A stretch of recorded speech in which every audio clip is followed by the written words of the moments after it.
आपने सही बात है।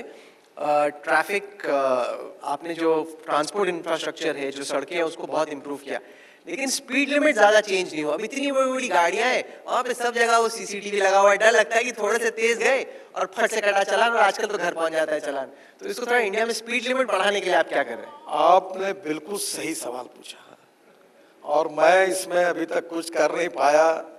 This is one of the negative point.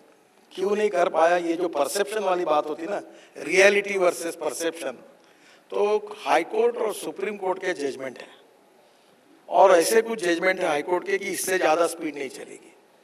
अब प्रॉब्लम ये है कि एक्सीडेंट का कारण केवल स्पीड ऐसा नहीं है। अभी एक्सिस कंट्रोल ग्रीन हाईवेज है, अब यहाँ कोई आता नहीं, कुत्ता भी नहीं आ सकता, पूरा बंद है, तो वहां स्पीड में कोई अड़चन नहीं। तो मैं अभी तक ये स्पीड की फाइल को घुमाता हूँ हर बार। ये हाई कोर्ट निर्णय देता है, वो सुप्रीम कोर्ट देता है। अभी मैंने ये स्टैंड लिया है कि पार्लियामेंट में जाना है तो बिल बनाकर जाऊंगा और ये स्पीड के सब पैरामीटर बदल दूंगा। स्लो स्पीड पे मूव कर रही है आपकी फाइल। सर, इसमें मेरी दिक्कत ये है कि ये स्लो इसलिए मूव हो रहा है कि परसेप्शन जो है और कोर्ट के डिसीजन, सुप्रीम कोर्ट से लेकर हाई कोर्ट तक, वो इस मानसिकता में, जैसे आपने कहा ना कि ये आप सही कह रहे हो कि इलेक्ट्रिक की गाड़ी रास्ते में बंद होगी तो हम क्या करेंगे? ये जो होगा नहीं, होता नहीं, होने वाला नहीं है, पर दिमाग में बैठा हुआ है। वैसे स्पीड के बारे में पूरे लोगों के मन में बैठा कि स्पीड बढ़ाई तो एक्सीडेंट होंगे। अब मैं उससे बाहर निकालकर मैंने वो फाइल लगभग तैयार की है। एक्सप्रेस हाईवे की स्पीड क्या होगी, डिस्ट्रिक्ट रोड की क्या होगी। नहीं, तो पूरा बताइए ना। एज ट्रांसपोर्ट मिनिस्टर, आपके हिसाब से हिंदुस्तान में गडकरी जी की जो नई बड़ी सड़कें हैं, उस पर क्या स्पीड लिमिट होनी चाहिए? देखिए, ये don't take it as my commitment और डिक्लेरेशन, क्योंकि मैं मंत्री हूँ। इसमें सुप्रीम कोर्ट और हाई कोर्ट के निर्णय है, पर मैं कोई अच्छी बात होगी तो कोर्ट में मैं मानता हूँ कि पार्लियामेंट इज सुप्रीम, जनता की अदालत है, कानून बनाने का हमारा अधिकार है, कानून को इंटरप्रेट करने का अधिकार हमारे जजेस को, उनका निर्णय हम स्वीकार करेंगे। तो अब मेरा जो व्यक्तिगत मत है, it is not official, but मैं उस लाइन में सोच रहा हूँ कि green express highway axis control ये मैक्सिमम 120 तक ले जाना चाहिए, 120 टू 140, ये मेरा थिंकिंग है। जो नेशनल हाईवे है 4 लेन, वहाँ कम से कम 100 किलोमीटर तक जाना चाहिए। फिर जो 2 लेन पेव शोल्डर है उसमें 80 किलोमीटर तक जाना चाहिए।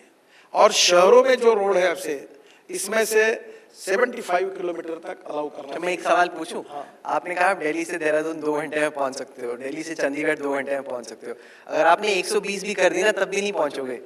कैसे पहुंच सर, कैसे? आपको स्पीड लिमिट को, जैसे वहां अगर आप यूके देखो, यूएस देखो, वहां पे स्पीड लिमिट्स और प्रैक्टिकल हैं, खासतौर से वो तो 300 तक गए। पर आप एक बात समझिए कि being a minister, I don't have any hesitation कि आज अगर मैं टेक्निकली कर सकता हूँ 200 किलोमीटर की स्पीड पर आवर, वो इस पे मैं कर सकता हूँ, नो प्रॉब्लम।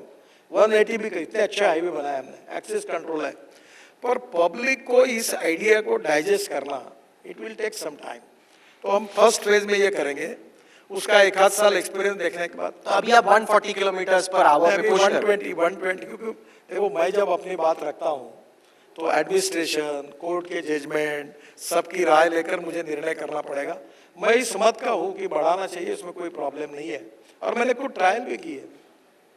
आप कभी दिल्ली मुंबई हाईवे पे जाकर 160, 160, 170 में जाओ, आपको कोई लगता ही नहीं, कोई कंफर्ट लेवल बिल्कुल अच्छी, कोई प्रॉब्लम नहीं। तो इसको थोड़ा स्टेप बाय स्टेप करना पड़ेगा, क्योंकि पब्लिक इसमें एकदम इस बात को, आइडिया को मैंने 180 कर दिया तो आज तक पर ही न्यूज चल जाएगी, नितिन गडकरी ने 180 किया, लोगों में नाराजगी चालू है।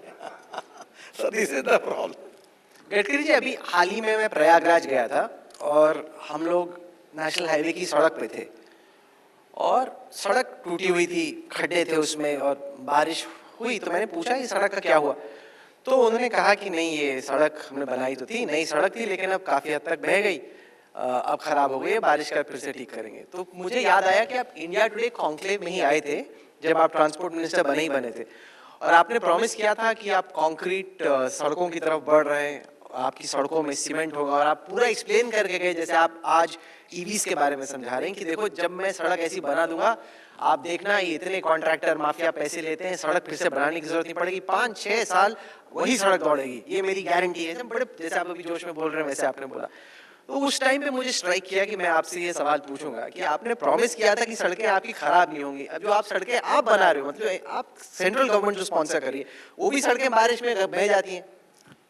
देखिए अभी ऐसा है कि हमारी 60 to 70% सड़कें पूरी कंक्रीट की बन रही, और ये भी सच है कि मैं आपके कार्यक्रम में मैंने कहा था कि 100% हम कंक्रीट की सड़कें बनाएंगे, और मैं देश के सीमेंट इंडस्ट्री का 40% सीमेंट कंज्यूम करता हूँ। पर आपके यहाँ मैंने जो कहा उसका कोई लोग गलत फायदा लेंगे ऐसा मुझे कभी ध्यान में नहीं आया। मैं जब सीमेंट को लेने लगा और सीमेंट की सब सड़कें बनाने लगा तो सीमेंट वालों ने कार्टेल करके 180 रुपए की बैग 380 रुपए में लेके गए। और जब मुझे इस बात का दुख हुआ कि इस देश की सीमेंट इंडस्ट्री को मैंने इतना बड़ा ऑक्सीजन दिया है, पूरा 40% सीमेंट में खरीद रहा हूँ, और अब ये इस प्रकार से कार्टेल करके रेट बढ़ा रहे, तो मेरे मन में उसकी चीड़ आई, और फिर मैंने उसका सीमेंट मैंडेटरी करने का निकाल लिया। उसमें क्या हुआ कि कुछ सड़कें अब बिटुमेन में बन रही, कुछ सड़कें सीमेंट में बन रही। इसका कारण ये सीमेंट इंडस्ट्री है। अब मैं स्टील और सीमेंट का यूज कम करने का स्ट्रेटेजी, वो खुले रूप में बोल रहा हूँ। अभी जैसे ये ब्रिज बनता है तो डिस्टेंस बिटवीन 2 पियर 30 मीटर होता है हिंदुस्तान में। तो मलेशिया और सिंगापुर और अमेरिकन कोड में ऐसा है कि ये जो बीच वाला बीम है ना, ये इसको स्टील फाइबर में कास्ट करना। तो स्टील फाइबर में कास्ट किया तो ये 30 मीटर का डिस्टेंस मैं 120 मीटर बढ़ा दूंगा, तो 3 पियर कम हो गए, तो स्टील कम लगेगा। तो अब मैं ये हर जगह स्टील कैसे कम यूज हो, सीमेंट कैसे कम यूज हो, ये मैं खुले रूप से कर रहा हूँ।